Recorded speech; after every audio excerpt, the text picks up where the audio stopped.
Hello, everybody. I found a CJ. So we just got done playing a bunch of board games, and my brain's a little fried. Yeah. We played board games basically from the time that we woke up to the time that we went to bed for 48 hours. A little nuts, but we wanted to, while we're both together for the first time in a year-ish, SorceryCon is in a month. Yeah? Your Necro list-ish just won SCG-Con Atlanta. Yeah. The gentleman who won said that he took basically like my mono water necro list that I made a deck tech on my YouTube video and modified it, made it his own. I think he put Serpelis in the main board, so he had a little bit more air sites than I do. I do think the Necro Air Water has a higher ceiling. Yeah, for sure. Than just mono water Necro, but consistency of colors is pretty good. Yeah, if you want to talk about that a little bit, sure. I actually, I play a lot of Air Water, and I had most of my decks from last season were Air Water, and my first build of Necro was Air Water, but I found that I wanted to run a bunch of hate for Archimago. Yeah, but you're the only one who's running. You're the one who still has PTSD from Archimago. You're right, but then Archimago is dead. It's really not. Yeah, Mike Herbig says he goes 3-0 at his constructed night every weekend with Archimago. Felix has been tearing it up in the summit a little bit with Archimago. He's been bitching about Core Cemetery. Sure, because some people are running hate, but when you don't run hate, you'll just lose to Archimago. And I think Joffrey, I had some success with it as well, and I know Kyle did as well. So a lot of scary players are still running Archimago, and as such, I think that you need to run hate. And that's why I run Mono Water, is I can fit a little more hate in my deck for Archimago. Whereas Air Water, I do think is a better deck into other lists. It's just, you lose to Archimago. I mean, Mono, yeah. So if you don't run hate for Archimago, that's exactly the list that's going to destroy the Necromancer. I feel like, so we had, Fury Road was like one of those base decks to beat, and then what if we had Magoo and Druid kind of broke things in AL. Yeah. But mono-colored decks, mono water specifically, is the deck you're going to have to beat to be competitive. Yeah, if you don't have, I don't think you have to have like the fantastic matchup into mono water, and the reason for that is, but you have to have some kind of idea. Yeah, I think mono water is like just really strong. I think it's one of the best decks you could be running, or Water X, Necromancer, etc. But really leaning into water, and I think the reason that water is so powerful in the set is pound for pound. It's just good cards. Cards are better. Yeah, than every other. Like, it's just... But we had that issue with Fire, where Fire cards were just good cards. Well, I will say... They were the best things you could be doing. I mean, like, I think that Gargantua is one of the best minions in the set, but it's like Failed Mutation is so sticky. And Sacred Stag is so sticky. Sacred Stag and the other thing that you had to say is Mono Water has some of the best sites in the game. Yes. We already had... Thin Ice is broken. Yeah. So we have Thin Ice and Troll Bridge, which are crazy. And then you have Thin Ice Koi Nixie, which is insane. But a lot of the good cards in Mono Water just happen to have forced movement in them. So you got Koi Nixie, which is goated. Thin Ice, Troll Bridge. You've got the Innsmouth Dock, Babbling Brook, Dock, you have Gilman House. The Gilman House. Well, the Gilman House has no force music. But my point is that you have Abaddon Succubus. So Abaddon Succubus pull you in, have so much force life, movement. push you over to Innsmouth Dock. Koi Nixie pull you into the Thin Ice. The good cards are good without synergy, and Mono Water has some of the best synergy in this game right now. It used to be all Body of Water, which sucked, and now they're leaning more into forced movement and trickery, and it's like, well, that's good. Moving your opponent's stuff on your turn is instant speed. It's like you get to play things they don't get to play around, right? Yeah, you get to do things that they don't get to play around, and it feels busted. So it has some of, like, pound for pound, the best cards, and its new removal spell, Call of the Sea, gets around Ward. It doesn't target the unit, gets around and then wards. if you delay until turn 6, they've overcommitted to the board, Call of the Sea, and then you just come back and you win with 3 cards up on card advantage, right? And speaking of card advantage, I do think that's kind of how you beat Mono Water. Yeah, you get value, right? So Death Speaker value, Pathfinder can do well into Mono Water just because you get so much early stuff. Yeah, all that early card advantage. So Mono Water is trying to win with having better cards than you, but not that many cards. I think if you draw The manuscript. Necrotic manuscript. The manuscript. With like Plague of Frogs or Necromancer just getting an extra card each turn, or the Umphaloses, the Mono Water can run away with it. If you can get an early Umphalos against a Mono Water style list, you're just going to have more cards than them. And that's how you beat them, because their cards are on average a little bit better than yours. But they don't have as many cards. Yeah, and so we have seen. I guess we should probably pivot into the summit. Yeah. So over on the summit, we have we have 750 games played in about 2 weeks. In 2 weeks, yeah, which is kind of insane. Recorded games. I think we're gonna hit 1,000 in the next week. Yeah. Oh, yeah, easily. Yeah. I mean, it's what's crazy is I figured people would peter off a little bit, and it hasn't. It really. We've actually gotten more unique players and more games played. I think our wait times are like 5 minutes between. It feels like 5 minutes. No, we have over 100 unique players now. Yeah, which is really kind of cool. insane. And why do you think that is, Bruce? Well, we have ELO. I'm going to take a little credit. You came up with the ELO idea, and then the Sorcerer Summit bot is just... You said you're going to take a little credit for the bot you put over 100 hours in? Nah, it's fine. Okay. It's just really... You deserve some credit. It's really easy to use, right? You just click a button, and then you find a game, and then you just off you go. Yeah. So ELO, if you guys don't know, it's our ranking system, and it basically, if you play against somebody who has a lower rank than you, you gain a small amount of points for getting a victory, and you lose a little bit more points for losing, because theoretically they haven't played as much as you, or they're not, they're ranked lower than you. If you play against Kyle, who's our number one right now. I think Petrus. I think Kyle had a rough night last Ooh, dethroned. Yeah. Well, he's top 3, right? Like the top 3, top 4 are the top 16 are all really good players, which is really cool to see. I'd say the top 17 are all really good players. Just because you're top 18. I'm number 17. Okay, 17. I got kicked off yesterday while I was here playing board games. Duo! No, but the top 16 ELO, we had the issue of like best of 1 in Sorcery. Yeah. You just kind of lose randomly. Yeah, but for sure. The ELO is really showing the consistent players. It is. It's actually really interesting to see that, because competitive players like to talk about how the game is a little bit swingy and it's best of 1 and like you can just get blown out by a and that does happen, but the best players are consistently doing well and their ELO is high. Yeah, and I think most people in the top 16 have like 30 games, 40 games played. Yeah, which is kind of nuts. I'm under 10, which is why I dropped out. I'm at like 20. Yeah. But it's been really cool. So the ELO system's been a lot of fun. If you guys haven't joined the Sorcerer Summit, come on over. There are really good players, so it's really... That's the point, though, right? Yeah. That's the expectation. It's kind of awesome that you can like LFG and just get a really competitive game at basically any time. Yes. Yeah, it's really cool to see. It's been a lot of fun. Yeah, so that being said, we're kind of having a little bit of a meta shakeout. We wanted to make the bot really easy, so we don't have all the deck lists and we don't know all the statistics. We have some of the deck. So when you join the queue, you have the option to add your deck list, and it gets put onto the avatar leaderboard and see what avatars are doing well. Right now, I don't feel like it has a breadth of games played or reported games with deck lists to really like show the good stuff, but Pathfinder, man. Yeah, so that's what I was saying. We don't have all the data we would like, so we don't have like this is the definitive meta that we're going to see moving forward. But we have a good inkling of what's going on, and it turns out giving Pathfinder new sites made Pathfinder a lot better. Like Pathfinder, so much card advantage. It has, like we saw in 4020 back when you can kind of like make a monocolor work with some like utility sites. But sometimes it's just lost to itself. And Pathfinder still gets it's a little weird because you can't control where your sites go. But man, 3 free cards, drawing 2 cards in the beginning, first 4 or 5 turns. Yeah.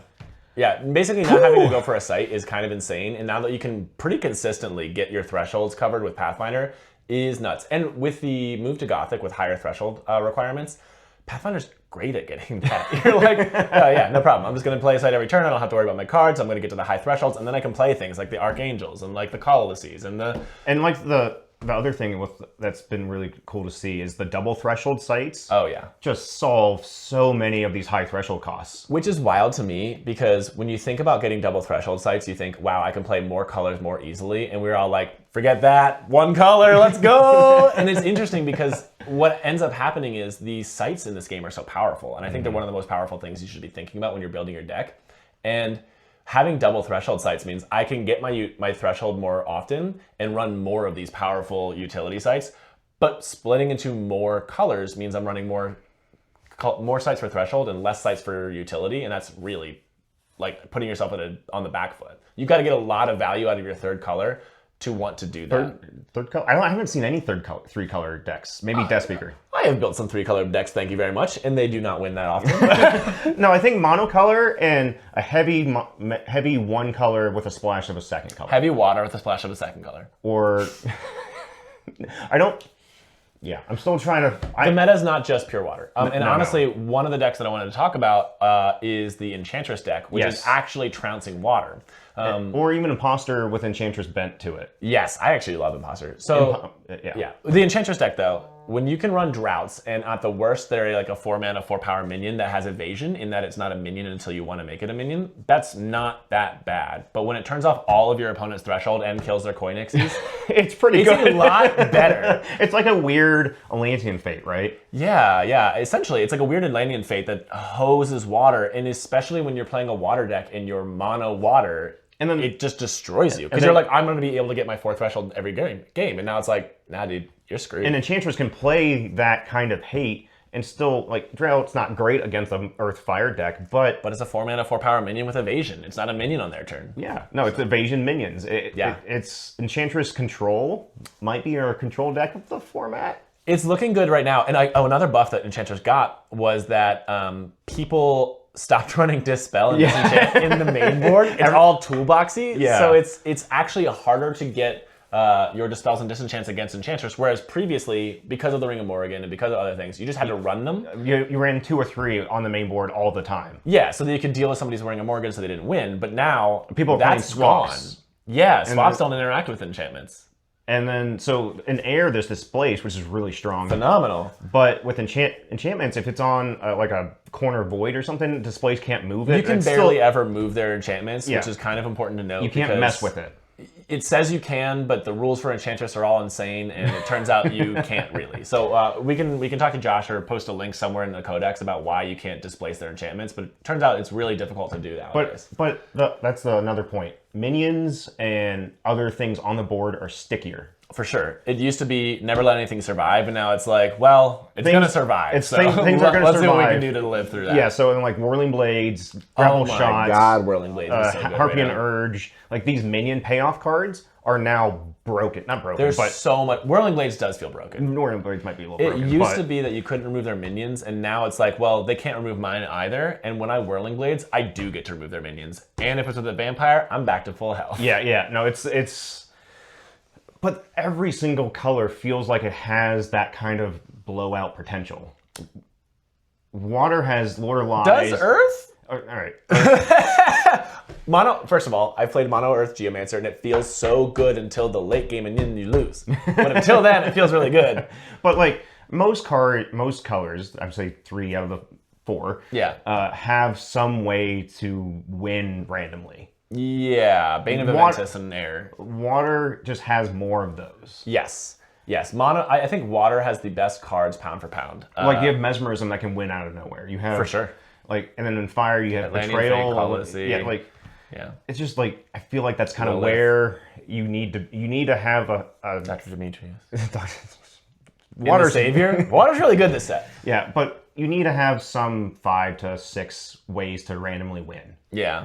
Fire has the, that happened to me the other day against, I think it was Peter. He warp spasmed his minion, then attacked me, then did a, Blaze of Glory? Yeah. So he hit me for 15 out of nowhere and wiped my board, and I was like, that's the one. That's kind of what you have to look out for. It's like your floor needs to be high enough, and then you needed the random spike. Yes, I like that. So I think that there are, like, moving back to Mono Water, I think that Mono Water has one of the highest floors you can have. Of a deck. But the ceiling in a second color, because of those explosive combos, right? Yeah. Can you imagine Water with Blaze of Glory and Warp Spasm? But anyway, that's a lot of steam.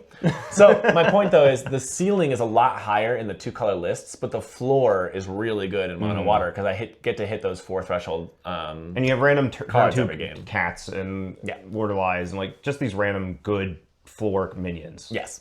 So you're not playing any bad cards. Not to talk about Mono Water the entire time, but I wanted to talk about a couple of the other cards we're seeing that are, sorry, I have some notes on the side. A couple of the other cards that we're seeing on the side, or at least avatars, and that would be, so we talked about Pathfinder, talked about Enchantress. Sorcerer is still pretty good. Yeah, just value. Like that's how you beat Mono Water, right? But it does get hosed by Garden of Eden. So what I was gonna say is I do think that Site Destruction is a common and important Pathfinder Site Destruction is not nothing. It's not nothing, and I know that my answer to Site Destruction is Sacred Oak, and it really works out well. But works out well when you draw that 3 of 60 in your deck. And also 60 makes things like very inconsistent. Yeah, I kind of like it, but yeah. It's rough. I like it, but it's right. You're like, I know that site destruction is a thing, and I'm going to put things in my deck so that I don't have to deal with it, and you don't draw it, and you're like, I guess I'm not going to play the game this game. Yeah, but Pathfinder site destruction, like we saw a little bit in Alpha Arthurian Legends, yeah. But in Gothic, it has so much more support. Raise is actually a real card. Raise is pretty good. Yeah. Sinkholes, again, are just nuts. Yeah. Like, I love Sinterfee if we're talking. And it's not a site destruction, but that is such a powerful card. Yeah, and Acid Rain is insane. Acid Rain is something you guys should be considering because it turns off your opponent's sites and it turns off their Omphalos. Yeah, we can talk about Omphalos now. Oh, sure, Omphalos. Omphaloses are so good. We're talking about how you beat mono water. What if water can play 2 Omphaloses and draw more cards than you? And that's another reason that the floor is so powerful in the mono colored is because you can run double Omphalos and never really miss other than your artifacts. But like if it misses one, who really cares? Yeah, I mean you're drawing 2 cards a turn, and if you have to draw 1 card for a turn, like that's okay. Yeah, no, like Omphaloses are new rings. You go ring Omphalos, maybe? I don't think so. I think that there are genuinely reasons you wouldn't run Omphaloses in certain decks, but and actually, I think that water, one of the reasons it's so powerful, it takes advantage of Omphalos almost the best because it plays a good defensive game. Fire having Omphalos is great, but Fire doing 4 mana do nothing, and you're the aggro player, I'm like, I don't care if you draw a card, thank God. I have to push back against that a little bit because when I first started playing Gothic, I was playing Avatar Bear a lot, which is a bunch of 3/3 flyers. Yeah. The way I lose those games is I just run out of gas. Yeah. No, I don't think that they're bad at it. You're not playing it on turn 4. Yeah. You're playing it on turn 6 or 7 in your aggro list where you're just like, all right, my hand is depleted. Yeah. It doesn't feel great to like take a turn off in an aggro list, but like if you're out of gas, you need somewhere to keep going. I think it's worth running in all of them. I was just saying that it's nice as the defensive player to be like, you're taking the turn off? Yeah. Hell yeah. As a defensive player, you're probably like, oh, you're not punching me for a turn? That's all I need. That's all I need. And we're back in it, baby. So I think water is very strong at doing that one. I also wanted to talk about Interrogator, which we thought was going to be the big bad. It's still annoying. It is annoying, and you could definitely lose to it. And I've seen some pretty aggressive Interrogator lists that are pretty scary. But it is such an all-or-nothing avatar, it's kind of wild. Like, you either get in there and start drawing cards or dealing the extra 3 immediately and then kind of win that game fast. Or you just kind of peter out. Or you're dead. I will say, if you're playing against Interrogator and you're having troubles with Interrogator, you take the first 3, maybe, but then just give Always let them draw the card after Just give them the card, because they're...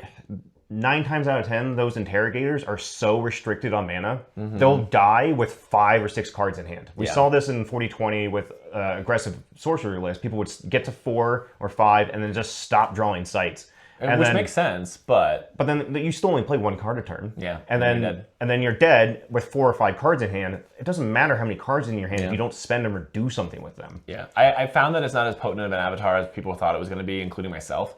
But what I will say is painful. 3 damage is painful, and the more mid-range lists are the ones that actually beat me. The aggro lists I can usually handle pretty easily because I think about aggro when I'm building my decks and I take them down. And then when you're like, all right, cool, play site do this thing, play site do this thing, I'm like, why haven't you hit me yet? And they're like, don't worry about it. And then all of a sudden they're like playing Ruler of Thule and coming across the background and hitting me and stealth minions and hitting, like, that's what I'm But mid-range, you get 2 or 3 extra cards throughout the course of the game. You're still building your mana base. You still make use of those cards. Yeah. You can still... But at that point, you could basically be Sorcerer. Yeah, then the Sorcerer is probably better if you, like... It's interesting. Yeah. I don't know. I wish it was 2 damage, just because it doesn't hurt as much. Well, gotta be honest with you, though. If it's not winning the games that much, I don't want to make it worse. That's fair.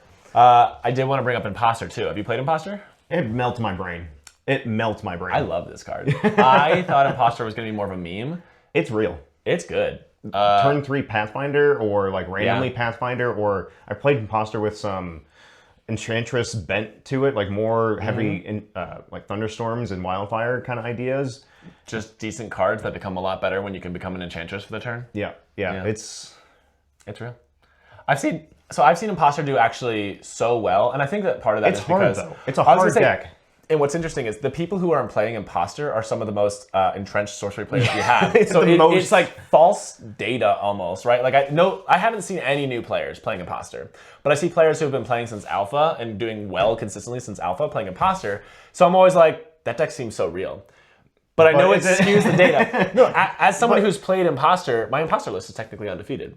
But I never play it. I always play it when someone's like, hey, this is my deck I'm testing. And I'm like, great, I'll grab my Imposter. Because it's not my Necromancer that I play against everyone's best deck. It's like, sure, this is just a deck I threw together that's like, my first iteration and I needed to make it better.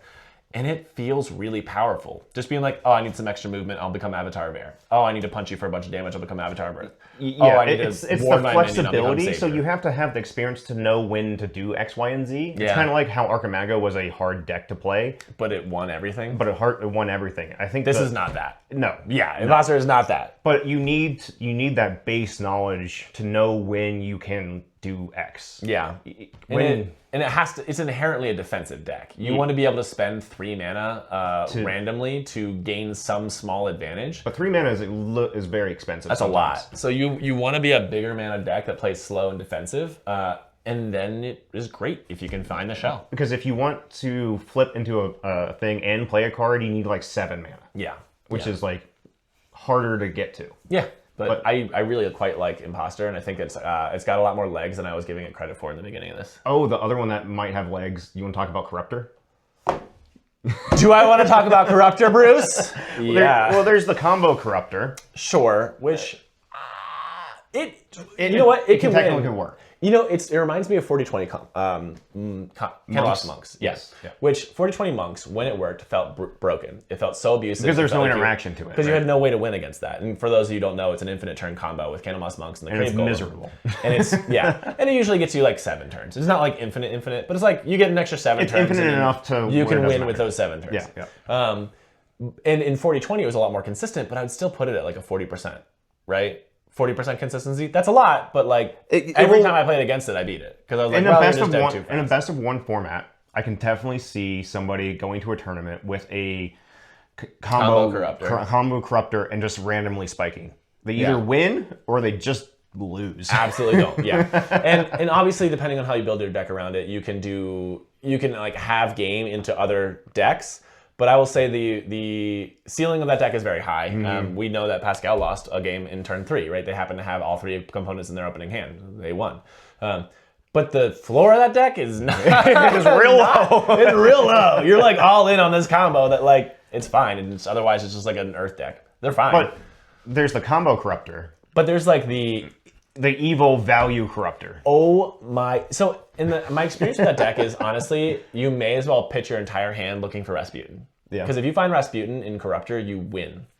Hand like full. So like there's the combo Corruptor and there's value Rasputin, Grandmaster Wizard, do a bunch of crazy stuff. Morgana, Boudica. But then you're still like using your graveyard. Yeah. And then if people play their vegetables, which they're not, but they should, like, then it's like there's, I don't know, it's a deck. It's like a B tier deck. Yeah, I have played that deck and I have won so hard. People are like, that seems broken, and I'm like, yeah, it does. And then I play that deck and I'll draw like a bunch of normal minions. My avatar will be literally 0 value because it doesn't matter that they're evil, and I'm like, well, I got my Den of Evil, so it's like kind of an extra tower. I'm trying to think of what else is out there.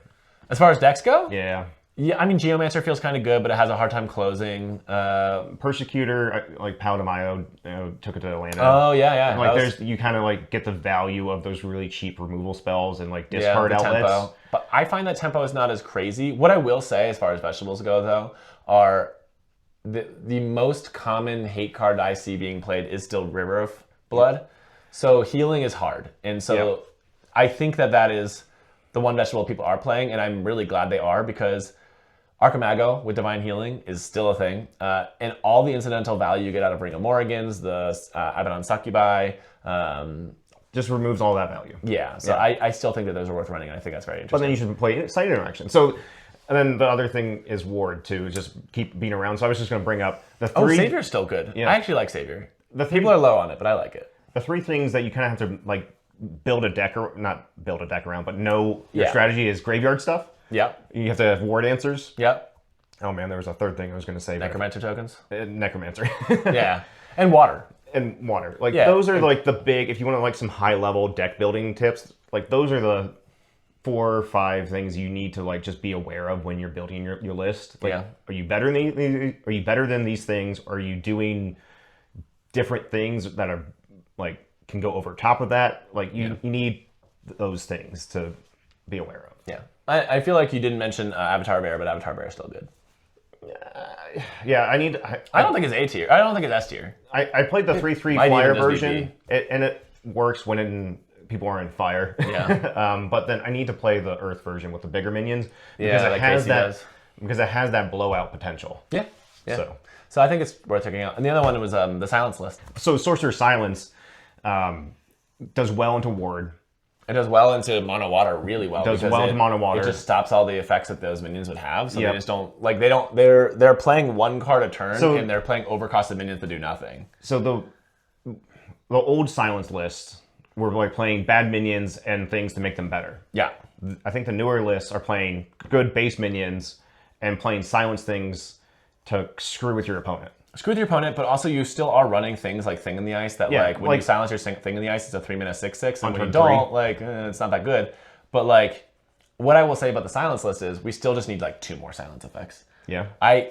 Because I know Kyle complained of the same thing, and I have played that list a number of times. And sometimes when I get silence, feels good. And when you whiff on silence, you're like, Dalcian Phalanx, it's good, but it's not that good. You don't have persistent silence effects enough. Yeah, you have random Silent Hills or Babbling Brooks to remove Genesis stuff. Yes, which is fine. Which works, but those are you need to time those. But silence is you just get this effect whenever you need it. Yeah, the persistent silence effects are really what hose your opponent, and that is what makes the deck so potent. It's not really good enough to get a Slumbering Giantess anymore. Slumbering Giantess is good. But a vanilla 5/5 creature that maybe you get out early and maybe you draw late. And then you draw it late and you have this disabled minion and And even if you can not disable it, if it's turn 6 and your play for the turn is a 5/5, it's an Amazon Warriors. Yeah, it's not good enough. No. But persistent silence effects, turning off my Koinexi to make her a 3-mana 2/2, and my Lilith is now a 5-mana 3/3, and my everything is just vanilla. You're yes, I can trade up with all of these things. Yeah, so Enchantress with silence,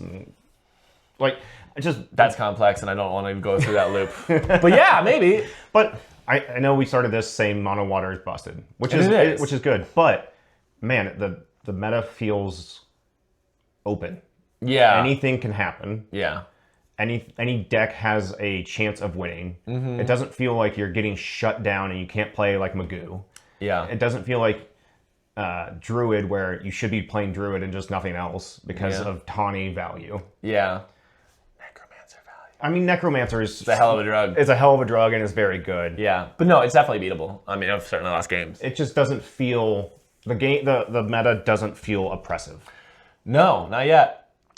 No. So SorceryCon. So far, so good. So SorceryCon. Actually, I am curious. We have both taken the weekend off. There's been 150 or 200 games in the summit since we've been gone. It's kind of nuts. It's 100 games every 2 days. Yeah, it's pretty awesome. Yeah. But what do you think is going to win SorceryCon? That's a hell of a question. I know. That's why I'm putting you on the spot right now. Fucking springed it. Yeah. Necromancer.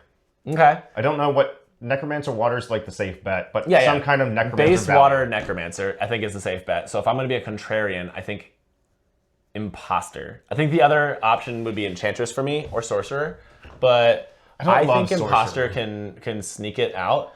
If somebody really grinds out an Imposter list, they're really good with. When I've been playing Imposter, because it's got so much flexibility. When I'm playing Imposter, there's been the last I've maybe played a half a dozen games. Yeah. Every single game is shit, I should have done X turn before so I could do this turn now. And that's why I think it's going to be like Archimago. Mm-hmm. It's because when you're so good at Imposter that you're yes, I've set things up perfectly, it's gonna feel unfair. But that takes a high skilled floor, right? Well, who's going to win SorceryCon? It's not going to be someone with a low skill level. I mean, okay, fine. It's technically impossible. I don't think so. So yeah, that's my. I'm thinking Imposter. Imposter, I don't even know what Necro colors. Is my. Yeah, those are good guesses. And I don't think that Imposter is necessarily the second best deck in the game. I think that somebody who is smart is going to figure out Imposter and pull it off. Or somebody who just grinds out 100 games with their Imposter list, and so they know it the back of their hand and know how to play into water, know how they play into. Yeah. I take that back. I think a Pathfinder might do it. That's fair too. A monocolor Pathfinder. Those things are nuts. They are really good. I got so PK. mono Earth Pathfinder with wards. If you can just win, if you don't have any ward hate. Yeah. Mono Fire Pathfinder with Site Destruction can just lock you out of the game. Yeah. Mono water Pathfinder, it's just water. It's so good. It's just so good. Yeah. And then I haven't seen mono air Pathfinder a whole lot. Turkey runs it. Yeah, but like I haven't seen it like really a whole lot of people pick it up. No, I think that list is very fun. I just think the other colors are probably stronger. Maybe Air. Yeah, I think air is a great support color. I don't think for sure. it's like the mono color end all be all. Agreed. But cool.